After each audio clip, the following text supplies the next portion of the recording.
Hello everyone, welcome back to another week of Callback Virtual. So today we're going to look at the second part of the Red Sea series with the title of Here's My Heart, Lord. So we're going to look at what kind of character God is looking for, what kind of character God is interested in to work to mend the relationship with Him. So today we're going to move to that part. So last week we heard part one of the Red Sea series with the title of Hold On, Don't Let Go. No matter what you go through in life, good times, difficult times, you put God in that equation. Don't put Him out and hold on to Him. So we listened to the story of Exodus chapter 14 verse 1 to 15, whereby people were struggling, they were crying out, and Moses was there to help them, and they were in the midst of going to cross the Red Sea, but they haven't moved on there.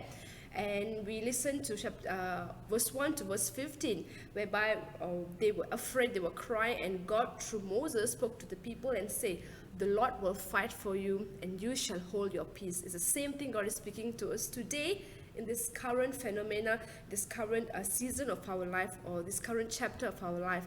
So today I'm going to move on to the remaining verses, verse 16 to 31, but I'm not going to go to every verses. I'm going to summarize it for you, okay, and also connect to the story of connect to the topic of Here's My Heart, Lord. So let's move on. So we stop at verse 15, sorry, where we'll say, tell the people to move forward. When Moses go to God, he cried out, he said, help and all that, and God said, tell your people, tell the Israelites to move forward. So we stop there, we continue today here. So the angel of God in a pillar of cloud stood between the people and the Egyptians, protecting the Hebrews. Then Moses stretched his hand out over the sea. The Lord caused a strong east wind to blow all night, parting the waters and turning the sea floor into dry land. It's good if you have a Bible so we can run through, you would understand the story, okay? So during the night, the Israelites fled through the Red Sea, okay? A wall of water to their right and to their left. The Egyptians' army charged in after them. They were running after them. They were pursuing them. They were fighting against whatever they have to go against the people of Israel, to catch them back to the land of slavery. Watching the chariots of race ahead, God threw the Egyptians, the Pharaoh, into panic mode, clogging their chariot wheels to slow them down. Once the Israelites were safe on the other side, okay, God commanded Moses to stretch out his hand again, like stretching out his hand just like this, okay? And as morning returned, the sea rolled back in and covering the Egyptian army overall. Imagine, okay? It's chariots and horses, and not one man survived. This man is all the Egyptians, not the Israelites. All the Israelites were saved, but all the Egyptians, the chariots, everything, they passed away, they died. After witnessing this great, prominent, wonderful, majestic miracle that happened, crossing of the Red Sea, the Israelites believed in the Lord and his servant Moses and the leader Moses. So that's all the story of Exodus chapter 14, parting of the Red Sea series. Okay, so what kind of character God is looking for in me and in you? Choose who you want to be. Number one, choose who you want to be in life when you are in a difficult situation, when you are in a difficult chapter of life. Difficulties doesn't last. It doesn't remain there for so long until you die. There are different chapters of our life. There are good times, there are difficult times. But in this story, in this context here, when we look, Moses, the leader, who takes the lead, he took the lead. That's the character. One character there is a good character. He take the lead to do something, to come out of it. But if you look, the Israelites, they remain there. They needed to be guided. They want someone to let them out. And they just want to remain where they are. They come to a point they are comfortable, although they're suffering, they're crying, but they are very comfortable of what they are doing, very comfortable to be what they call slaves. And do you want to have the character of the Egyptians and Pharaoh that is cruel? So choose the character. If you see the characters in this chapter 14, right? So choose who you want to be in your life when you are in that difficult situation. So for example, you have this problem in life. So what I'm going to do? Am I going to just accept and just going to live like this? Or I want to be like Moses, who is a great leader, trusting in God completely, although he's not perfect, and walking the path. He walked the path and he allowed God to help him to take the lead of the people out of the slavery land. Of course, after crossing the Red Sea, it doesn't end there, okay? It took 400 years for the people to come out from the land of slavery to the promised land. We have a lot of story remaining that you can go and read, okay? You can go and read later on. So, choose who you want to be in life. If you're suffering, choose.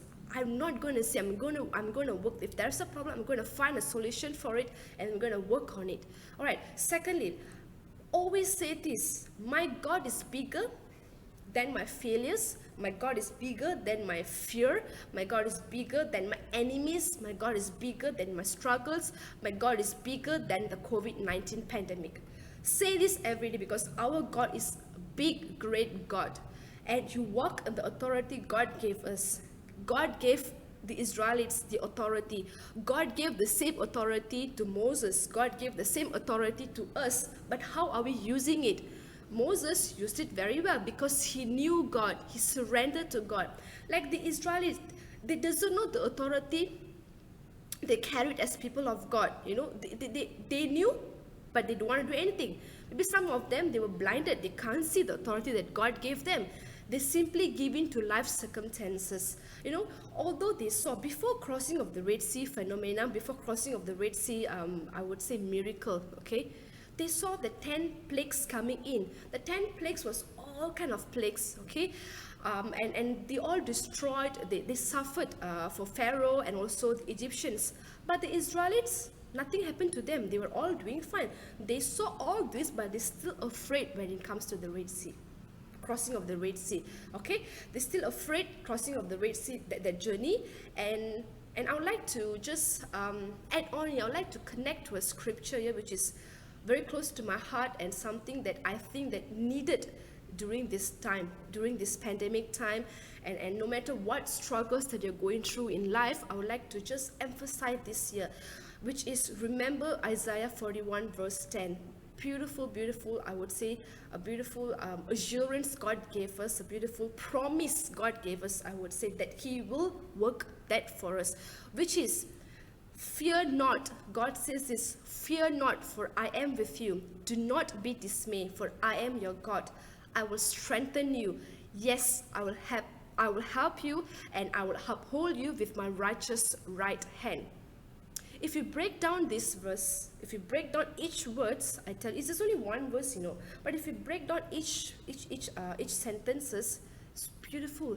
There are 7 promises that God gave us. The first one is, fear not. He said this. He move on to, it's like, fear not. Okay, God, I won't fear. But if you still fear, God says, I am with you. Second one.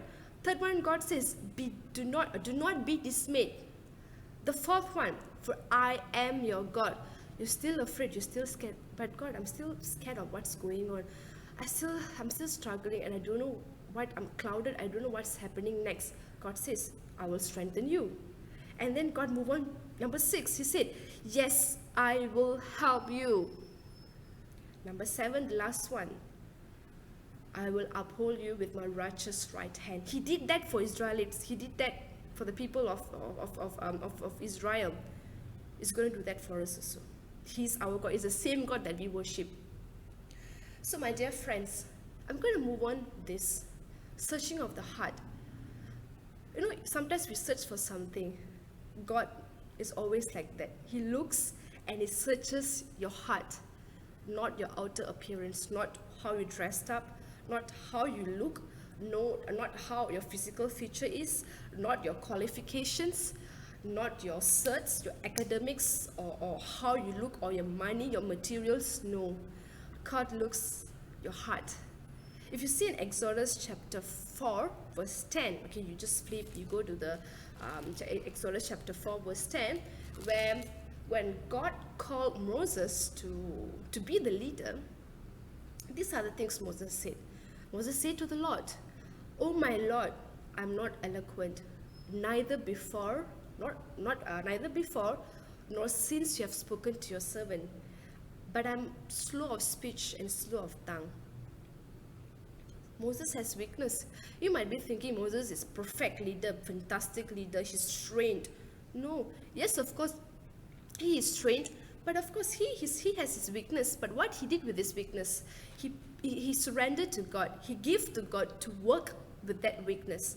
With that weakness, and I love how God transformed people, how God worked, how the beauty of our God is He turned our weakness to something spectacular that will bring wonders to people.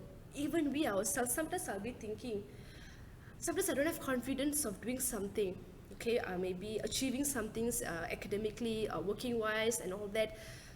And when I achieve, when I surrender to God and move, I move and I surrender my weakness to God, and I can see how God worked through me and how God transformed me beautifully and gracefully, and I love that. It's the same thing with Moses. He has his weakness, but what God did, God worked with him. And not only him, let's look at other prominent characters in the Bible. Let's look at so many characters, but I'm just going to break it down, just going to summarize it. We have King David, we have Elijah, we have Elisha, we have Daniel, we have Abraham, we have Deborah, we have Jael, we have Ruth, Naomi, Sarah, so many. Are they all perfect? Are they all perfect? Am I a perfect person? Are you a perfect person? No one is perfect. God alone is perfect, my dear friends. We all have issues. We all have the imperfections in us. But what do they do for God to work through them? What do we do for God to work through us? Although we have so many things. So what do these people did? What is this prominent character did that we can read and reflect their life, how they encounter issues in their life, what they do when they go through struggles, when they go through war in their life, what they do. So let's look at Moses, since the story of, we're focusing on the character of Moses, we're focusing on the Red Sea, right? So Moses and other prominent characters, they humble themselves. And they trust in God, and they be obedient to God. And they're brave to trust in God. They are so courageous to run to God for help. They're very courageous.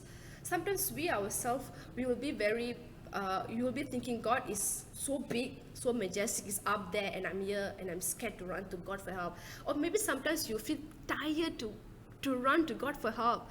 I felt that last time many times. I'll be like, every time asking for God for help, what is this lah? I always feel that. But as I surrender to God to work through me, I'm not tired to run to God. Every time I need something, every time I want something, I run to God. I go to Him. And I always have, in the character, have you see, they always have that conversation, a one-to-one talk with God boldly. They always have that conversation with God. No matter what they're feeling, no matter whatever they're feeling, put aside the feeling, they go to God. Okay? Always talk to God even when there's no way out. Always talk to God. Sometimes you go with your feeling, you go talk to God, God will transform it. Okay? And these people, Moses and other characters, if you can see, they give ample space for God to work in them. Why I say this? Because if you see in Psalm chapter 139 verse 23 and 24, beautiful one, where King David will confess to God, will speak to God, will ask God this: "Search me, O God," he will say this, "and know my heart." Sometimes we don't know what is our heart. Sometimes we don't know what we are thinking. Sometimes we can't see what we're thinking. "Search me, O God, and know my heart. Try me and know my anxieties. And God, see if there is any wicked ways in me, and lead me in the way everlasting." You see how the confession took place? It's the same thing. Let God to search in your life. Let God to work in your life, my dear friends. Give God the ample space. Because the world will say, it's very opposite. The world will say, You can do everything by yourself. You don't need to rely on anybody. You can be the most independent, bold person in life, and the moment you show that you rely on somebody, the moment you show that you have that how to say, you want to rely on somebody, you need help, the moment you seek out to ask for help, the world will condemn you. The world will say that this person is not capable, this person cannot be successful. They will say that you are a weak person, you are not up to that standard of the world. I'm not talking about standard of God, I'm talking about the standard of the world. But beautifully, wonderfully, gracefully, our God said this. Our God is so opposite. God said, come to me, all of you who labor and are heavy laden, who feel so heavy in heart, who feel tired, who feel struggling, who is struggling in faith, whatever, I will give you rest, because you needed the rest. And I love this song, I'm restless till I rest in you. It's a beautiful song. Exactly. If you need help, go to your God. Don't be like the world. Rely on God. That's where you will achieve. You will be a successful person. Okay? Don't follow what the world says. The world has this standard, only this much, but God's standard is higher than that, that He will use your weakness to bring you to higher capabilities, to higher standard. So partner with your God. Let God give the ample space for God to work, and go to God for rest. He will transform it for you, inward to outside. Okay, so let's move on to the character of saying yes, yes, yes, yes to God. When He calls you, whenever He calls you in the middle of the night, like how God calls Samuel. Middle of the night, He might call you. He might call you in the morning. He might call you when you're working. He might call you when you are driving. He might call you when you are in the toilet or you're cooking. You don't know, right? So whenever He calls you, respond yes. And sometimes when God calls you to greater mission, to greater work, say yes. Although you don't know what's happening, you trust in God, you rely on Him, and you say yes. Because when you say yes, every time you say yes to God, He will help you to fulfill the mission, the purpose God calls us to this earth. I always believe that every one of us, God has given a mission. There is a reason why we are here in this world, on this earth. There is a reason why. There is a purpose. It's okay, my dear friends, if you don't know your purpose here on this earth. It's okay. As you go through, God will show you the purpose. So many purposes God have in our life. Okay, you see, God has already prepared the way. Even we were formed in our mother's womb, God has already prepared the way.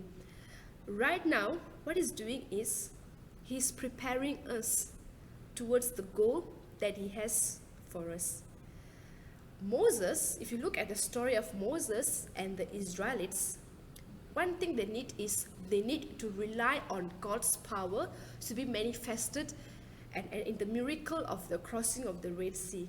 That's the only, that's the, so many things we can learn, but the mega thing here is trust in God, rely in God as you walk through the crossing of the Red Sea. Beautiful, right? So Moses said yes to God when God calls him to be the leader of the Israelites.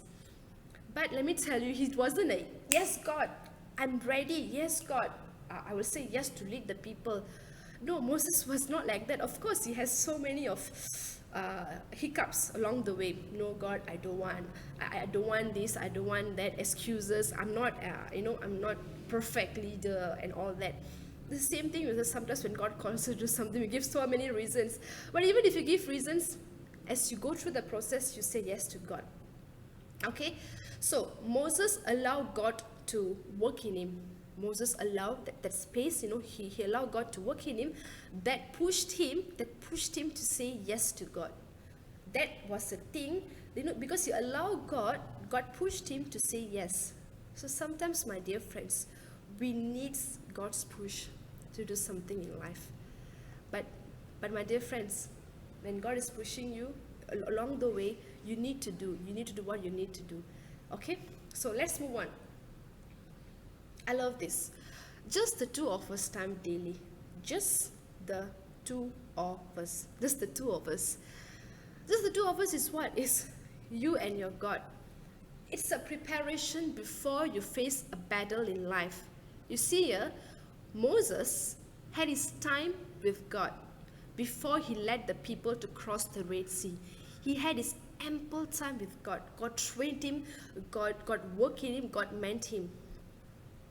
You might be having your time with God today in prayer. You might be in the season of praying, in the season of thanking God, in the season of worshiping God, meditating on God's word, worshiping. But nothing seems to be moving, or you're doing all fine. You're going to work, everything is fine financially, you are stable, everything is good, okay? And you'll be like, okay, I'm praying, I'm attending online mass, I'm doing this, I'm doing that, everything is fine, like everything is just like regular basis, and your prayers are answered, or maybe everything is good, okay?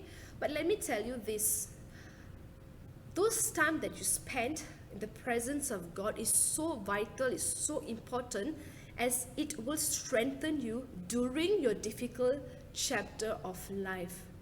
You might not be seeing it. Maybe God is now preparing you. The time, just the 2 hours time that you're spending with God today, God might be preparing you for next 10 years to come, 20 years to come, or maybe next few months to come, or few days to come. You wouldn't know. Okay? Simple logic lah. Let's talk about this. You prepare for exams. Okay, you know you're going to have SPM in November and December. So you start preparing yourself. You put so much of hard work. You pray, you study, you do all kind of homeworks, tuitions, online classes, group studies, everything that you do, right? So during your exams, can you go back and refer to the book, refer to your notes? You can't do that. You can't refer to your teacher, right? What you do is you remember back whatever you studied, whatever you revisioned, and you applied it in your exam. Whatever you studied, you applied it in your exam. It's the same thing. Your hard work now is your prayer time, just the 2 hours time with God. Spend that 2 hours time with your God, because God will use it, will help you, will mold you, will train you into the person God wants you to be in years to come, in days to come, in months to come. Okay? So, when things happen, when you're going through everything is fine, but when difficult chapter of life happen, you will know, you will know how, what, where, when apply it, the solution for the problem. And don't give up your moments spent with God alone daily. Don't give up. Like my story of struggling, what I went through in the previous workplace, I still have hope in God during that time, okay? During the chaosness, although I was going through the struggles in workplace, because I spent just the 2 hours time with God years before, months before I put in the difficult time. And because of that, I was able to endure with the trust in God, with the hope in God. I able to endure that pain that I went through in the workplace. Let's move on to the Red Sea phenomena here. I would like to just connect this. The Red Sea and this current phenomena, we can connect to the pandemic, which none of us are excluded, globalized, everyone around the world. Talking about this COVID-19 thing. Maybe right now we all are crossing the Red Sea together. Let's put the Red Sea as COVID-19. We all are crossing. All kind of faiths, all kind of people, everywhere around the world are crossing the Red Sea crossing the Red Sea together, which is the COVID-19. We all are facing the daily struggles together due to this pandemic that none of us are excluded, some way or another way we are struggling, okay? What are we going to do? Are we going to trust in God and walk through this COVID-19, following the SOPs, following what is needed, everything, and trust in God completely and walk through? God is calling your name today and is saying this, are you tired? Come to me. God said this. Are you hungry? Come to me. Are you thirsty? Come to me. Are you struggling? Come to me. Are you struggling with faith? Come to me. Your love for me has decreased. Jesus said, come to me. You don't know what is going on. God said, come to me. And you might have questions. God, are you real? You might go through that right now in this pandemic. Are you real? God said, come to me. God is calling you to come to him today at this moment. He's calling you every day. It's just that whether you want to respond yes or no. If you look in Exodus chapter 14 verse 29. But the children of Israel had walked on dry land in the midst of the sea, and the waters were a wall to them on their right and on their left. Okay, on the right and on the left, and the people of Israelites and Moses walked through the dry land. Let's connect to this COVID-19. On the left, we are surrounded with a virus. We don't know. We can't see with our eyes, right? We can't see whether we can see or not. Is it visible or not? This virus, you can't see. But you walk through the Red Sea. You walk through the COVID. So what happened at the end to the enemies, if you see in the crossing of the Red Sea miracle, all of them died. None of them survived. But the people, Israelites, and Moses, they were saved. You know why? Because they trusted in God. They trusted in God that God will work through them, and the people were saved. Your many enemies in your life, your sins, your struggles, whatever you're going through, okay, will die, will be defeated at the moment you place God first in your life, and you will come out victoriously, my dear friends. And if you continue with the last verse 30, so the Lord saved Israel that day out of the hand of the Egyptians, and Israel saw the Egyptians dead on the seashore. You and I are going to see our enemies, our struggles, whatever we're going through, dead on the seashore, because we serve the God who is called the victorious God. And we as his people, we will come out of this pandemic, we will come out of COVID-19 victoriously when you put God, when you trust in God, my dear friends. And last but not least, I'd like to just connect to you this. The world will ask for 10,000 things, 10,000 conditions, requirements from you. But God is only asking you only this one thing. Imagine 1 versus 10,000 things. God is asking just for your heart, for him to work and fulfill his purpose for you before you enjoy eternity with him in heaven. So my dear friends, who is listening here today, choose wisely who you want to be in life when you are in challenging chapter of your life. Do you want to be like Moses, or do you want to be like Israelites, rising up and taking the lead over the circumstances like Moses, trusting in God? Or you just want to accept and remain like that, like the Israelites? Choose who you want to be. Let's say to our God today, let's declare this to our God today: here's my heart, Lord. Let's respond to our God. Here's my heart, Lord. Speak what is true. I'm going to end my talk for today. Thank you so much for listening. So we're going to close the chapter of the Red Sea series. I will see you all again the next time when I give my talk. Thank you so much. Have a good night, and God bless you.